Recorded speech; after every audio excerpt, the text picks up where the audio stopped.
everyone, and welcome back to live coverage of the finals of the Legacy main event from Eternal Weekend Prague. It's been a long day. We had 10 rounds yesterday. Today's Sunday. We're playing the top 8.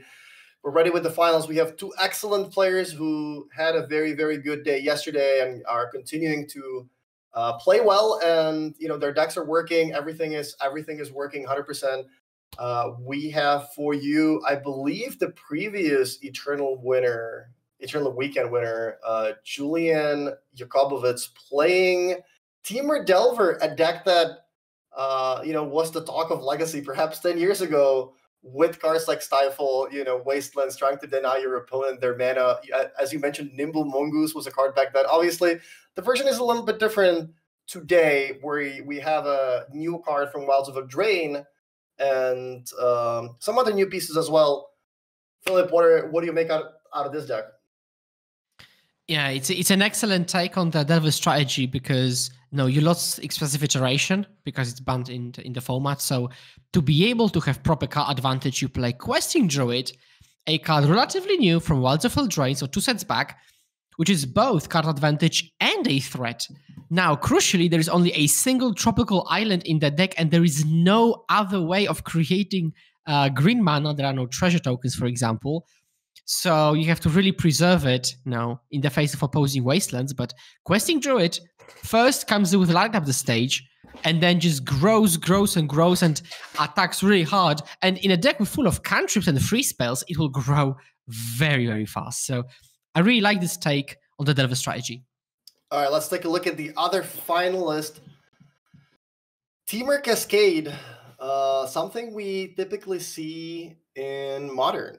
But here, I'm going to tell you, Michel Gasparini, our second finalist, is still undefeated. He actually went 8 rounds, winning round after round, 8-0, took an intentional draw in round 9, took another intentional draw in round 10, and won the quarterfinals and the semifinals so far. So Michel, so far, undefeated, having a great weekend, playing a deck that is one of the most played decks in Modern. If you are thinking about trying out Legacy sometimes in the future because you have liked what you've been seeing this weekend, then you could pretty much just take your Modern deck. There are even 2 copies of Mystica Dispute in the main deck. The Modern deck is playing 4. This deck is so similar. You just change the mana base a little bit. You don't even have to play the Legacy duels. I'm pretty sure that, if you play a Steam Vent and a Breeding Pool, if you don't find all Volcanic Islands or all Tropical Islands, it's not going to be that different. Obviously, the extra life points are going to matter every now and then, but you could pretty much take the Modern deck, add some Spirit Guides into it, and you're going to be set to play a Legacy event. So 2 exciting decks here. Philip, what do you think of the matchup? Yeah, so we've got 2 red, blue, and green decks facing off each other, but they're completely different because one has a curve of probably like 1.2, and the other cannot possibly play any 1s or 2s. And so Grixis Delver will start off on a threat, then cantrip their way into probably some permission spells, where Cascade really wants to push through their 4/4s. So what Julian wants to do is make sure that he's got the counter spells like Daze or Force of Will for the Cascade payoff. Now, even if it resolves, his long-term plan might be to fly over them with DRC or Delver of Secrets, or overpower them with Murktide Regent. So Michele, on the other side, would like to maybe fire, 2 Delvers at the same time, or maybe, counterspell, the opposing counterspell, to push his spells through. So I think it could be very interactive, unless Michele has got, wait on your upkeep, a violent outburst on turn 1. What do you think of Julian's hand here? I see at least 4 lands. There's a Delver of Secrets. Might have been land number 5. No, it's double Delver, Murktide, and 4 lands. Julian is on the play, finishing higher seed in the Swiss. He decides to keep that hand. What do you make out of that? That's a very awkward hand. There's no interaction. Double Delver, that's obviously what you want to see in your hand, but not if you don't have any kind of interaction, no card selection spells. Obviously, that Wasteland could work very well, setting your opponent back a turn when they're trying to cast a 3-mana Cascade card. But remember that Gasparini is also playing a bunch of those Spirit Guides, so it might not just be a turn 3 card. I'm not sure if he was the one player that we showed earlier, but we had a Temur Cascade player that quite literally played the Cascade card on his opponent's first turn 1 upkeep before they even played their first land. Yeah, that's true. So I think the main argument for Delver is the fact that it flies over. So you're not actually afraid of the Rhino. So if the Rhino's coming down turn 3, you will have already attacked for 6 or 9 by that time. And with double Delver, you might actually win this race. So like face value, turn 3 Cascade versus double flip Delver, Julian might actually be winning this race against Michele. Now, if they come ahead of schedule, it's a bit more difficult. If they don't flip, it becomes really sketchy.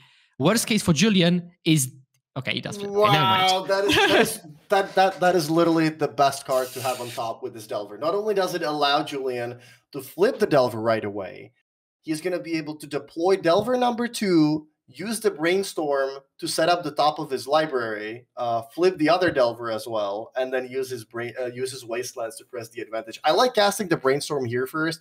There's no need to start with the other Delver. Looks like he finds the best cards on the top of his deck. Force of Will. I think there was a Daze as well. Yeah. Force of Will and Daze on top. Wow. Yeah, that is. Yeah. Pretty clean, lightning bolt that you can put away. Wow, that's kind of unreal. Now Julian's going to do what is called a pro gamer move in the Legacy community. He's going to cast Brainstorm. He's going to put the 2 cards he doesn't want on the top of his deck.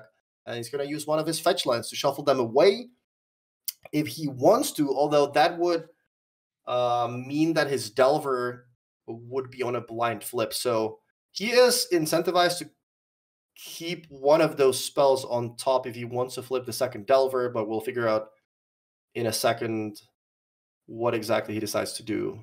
If he fetches that away, no Delver flip or a blind Delver flip. So he uses a Volcanic Island instead, casts the second Delver.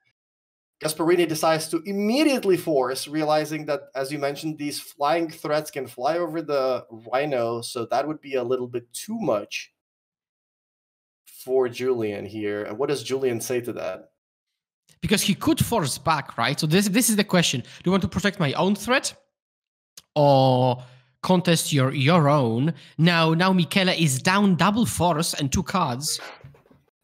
Passes back. So this is what we've talked about, right? If you wasteland in a Cascade deck, you put yourself back a lot.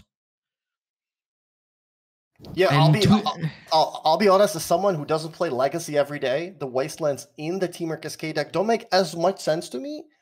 Because like you mentioned, you don't want to set yourself back a turn when you're casting a 3-mana card, which your deck really relies on. But then they can really be useful once you are already with an advantage of having the what an exchange. Martin, you blinked. Why did you blink? Now the game is over. But yeah, the game is over. Gasparini realizing that, okay, too many flying threats. Oh my god. My land got wastelanded. So let's move on to game 2. Also, I couldn't keep the math on the cards in the graveyard, but so what we saw at the very end, we saw wasteland your wasteland, respond, destroy your Volk, which puts Julian down 2 lands, which is huge. But I think the math on the graveyard was so that it allowed you for the Murktide, which it otherwise wouldn't have. So it was like a heads up, I will lose 2 lands for one of yours, but play Murktide. All right, Julian with what looked like a pretty awkward hand, maybe a kind of a sketch keep, drew the perfect card on top, Brainstorm right into the Force of Will on top, Wasteland for one of Gasparini's lands, and we're on to game 2. What do you think the players are going to bring out of their sideboard? So if you had to pick one of the seats to be in for a matchup like this, which deck would you rather play in the finals? I think I'd rather be on the Delver side because you're just so efficient. You've got the powerful blue cards. You can fix your hand because Temur Cascade basically plays with what they draw, right? And that just happens. You draw Fire Rise, you have to play Fire Rise. With Delver, maybe you draw bolts early, shuffle them away. You draw them later, finish the opponent off, right? And you've got this card manipulation that allows you to do that. On top of that, your threats fly, so you can fly over the opponent's threats. You can deploy them immediately, not wait until turn 3. And even your only non-flying threat, which is Questing Druid, can just out-muscle Rhinos, right? Because it just grows out of range. So I would really like to be on the Delver side, which does not mean that Michele is out of it, because, with the proper number of, the pitch spells, maybe you can out of nowhere pitch for days. He could string some things along, because if that Delver doesn't flip, suddenly it's a 1-1 versus 8 trampling power. Which deck do you think gets more out of their sideboard? So now we're looking at Gasparini's sideboard. What do you think he's going to be bringing in for the matchup, and how do you think it changes the dynamic? Yeah, so Endurance is a card that can disrupt the angle of Dragon's Ray Channeler and Murktide Regent. It does not affect Delver per se, but it blocks Delver very well, right? Because Delver is a 3-2 flyer, but Endurance has reach. So I think Endurance can come in and be pretty disruptive in the way it does. Outside of that, maybe Dispute, but with the idea that you want to counter Murktide Regent, because or mana screw the opponent, right? Just fire it off on a cantrip. But yeah, I'm mainly interested in Endurance here. What about Mystica Dispute? That's obviously coming in, right? Okay. All right. So we got that sideboard for Gasparini. What about Julian here? What are you looking at in Julian's sideboard? A card like Force of Negation obviously looks very appealing. What do you think of a card like Surgical Extraction? Does it ever come down to you countering one of the Crashing Footfalls and then possibly using the Surgical Extraction to get rid of the other ones? Is that something? Is that something that Julian might be trying to do? Yeah, so I've seen a lot of situations where Surgical was sided in a lot of matchups with the sole intention of stripping the opponent off of almost all, or actually all, the threats. The biggest issue is that it's a dead card until it's great, right? Because it doesn't do anything before anything happens. And also it makes you have to deal with the Rhinos anyways, right? So it's just like a cherry on top type of thing. So if you have Surgical only, it does nothing. I'd be I don't know. It's difficult. Maybe if he cuts the bolts, he will have enough space. Or maybe Unholy Heats. Yeah, it's usually a matter of how much space do you have, right? Like, what are the cards that you're boarding out? If Surgical is better than one of the cards you're boarding out, then it surely comes in.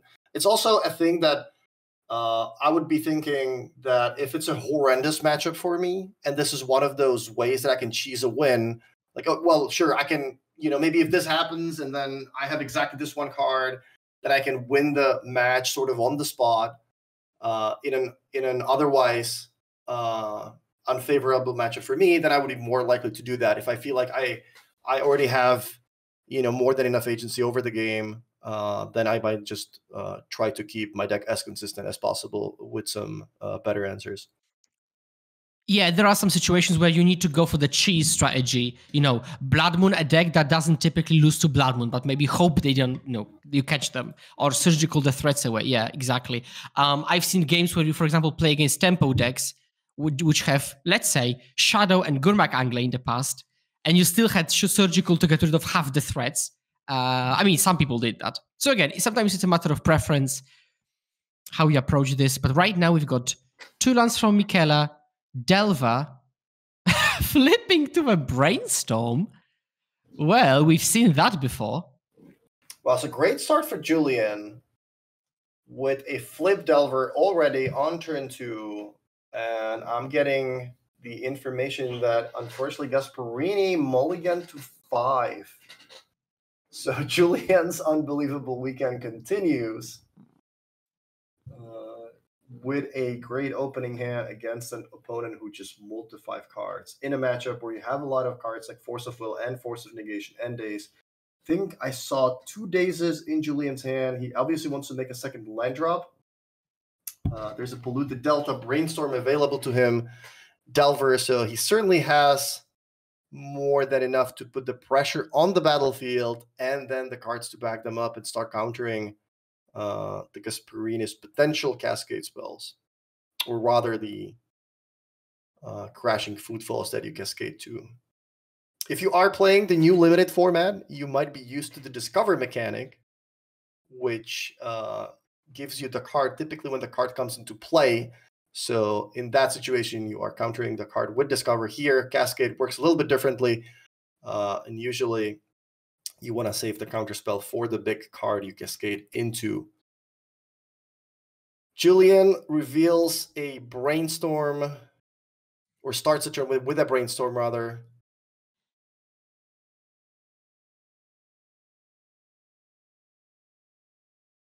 Brainstorm on this stack, trigger Surveil. I mean, Julian makes it look so easy. Oh my, he ditches Daze. How do you feel as the opponent if you see the ditching Daze against you? I mean, it cannot inspire confidence, right? Yeah, that certainly conveys some information. Not keeping Daze on top against a deck that's on 2 lands and wants to resolve 3 mana cards. That certainly tells me that, okay, well, either you're looking for more land, there's something else you're looking for. If you don't want that Daze, perhaps you already have too many Dazes. Perhaps your hand is already stacked with all counter spells. You were looking for cards like Wasteland. You were looking for, maybe more card selection. But that certainly is not going to make me feel too good about the situation. And Julian uses a Wasteland there to send Gasparini back to just 1 forest. Draws and concedes. So big congratulations to Julian Jakubowicz for winning the Legacy main event at Eternal Weekend Prague with his Temur Delver deck. And it looks like even he can't believe how easy that was, completely destroying Mark in the semifinals, and now Gasparini in the finals here. Wow, that match was not close at all. That was unreal. Wow. And I think you've mentioned that currently he's a back-to-back winner of Eternal Weekend Legacy, right? Like he's literally... Yeah, I'm not sure if it's like exactly the back-to-back weekends or if there was one in between. But either way, this was a 750-person tournament. If you're going to win 2 of those, it doesn't matter if it's back-to-back or within a year. Like, that's a very, very, very impressive record. So big congratulations to Julian. Again, he's going to win some very cool prizes, including an oversized Force of Will card with a special art. So, yeah, great weekend for Julian. Commiserations to Gasparini, who had a great weekend as well. As we mentioned, he has not lost until the finals. This was the first match he has lost during the entire weekend. So a great weekend for him as well. But Julian was just on another level, playing perfectly and also just drawing perfectly. He had all 4 forces and 4 Dazes against Mark in that semifinal game. Now with that perfect Brainstorm into the Force of Will and Daze and Wasteland in the first game of the finals. Yeah, so he went a combined 12-1 this weekend. 12-1. He lost round 3 to Cephalid Breakfast and just hasn't lost since, right? So that's just unreal. That's unreal. So especially as that round 3 was, he was 2-1. He could not have lost if he wanted to top 8, and so he didn't. So that makes it much easier. Unreal performance, unreal player. Also, very interesting decisions every match we've watched him, because I saw chat, discussing whether this was correct or that was correct. Should you pitch Daze, keep Brainstorm? So I think he will happily rewatch the games himself, but with a wild smile on his face, knowing that he won at the end anyways. Exciting. This concludes the Legacy main event, but that doesn't mean that the stream is over. We are going to continue by covering the Vintage main event now, starting with, I believe, round number 3. There are 7 Swiss rounds today. My cat is making an appearance on the stream now. Followed by the Vintage top 8. The Vintage players are also playing for some very, very cool events, including which I believe is the coolest prize of the entire event, an oversized Black Lotus with a special art for the winner of the Vintage event. So This is the conclusion of the Legacy main event. Again, congratulations to Julian. Perfectly played. Great deck. Great sequencing. Great everything he did basically this weekend. Worked out pretty well for him. Before we go on a little bit of a break, I would like to thank our sponsor, Ultimate Guard, who has a little bit of a promotion for you this weekend. If you go and check out their store at ultimateguard.com, they have all kinds of gaming accessories for not just card gamers. You have binders, deck boxes, sleeves, all that kind of stuff. If you make a purchase this weekend, or I believe the code will still be available on Monday, then using this code EternalUG10 is going to get you a 10% discount on your entire purchase. So make sure you go check that out. Again, big shout out to Ultimate Guard for being a bigger and bigger presence in the Magic community. And with this code, you're going to be able to get yourself a little bit of a discount. So thanks again to Ultimate Guard. We're going to take a little bit of a break now. And after that, we will be back with the Vintage main event round number 3. So thanks again for watching Legacy. 5 to 10 minutes. We're going to be back. Stay tuned. Don't go anywhere.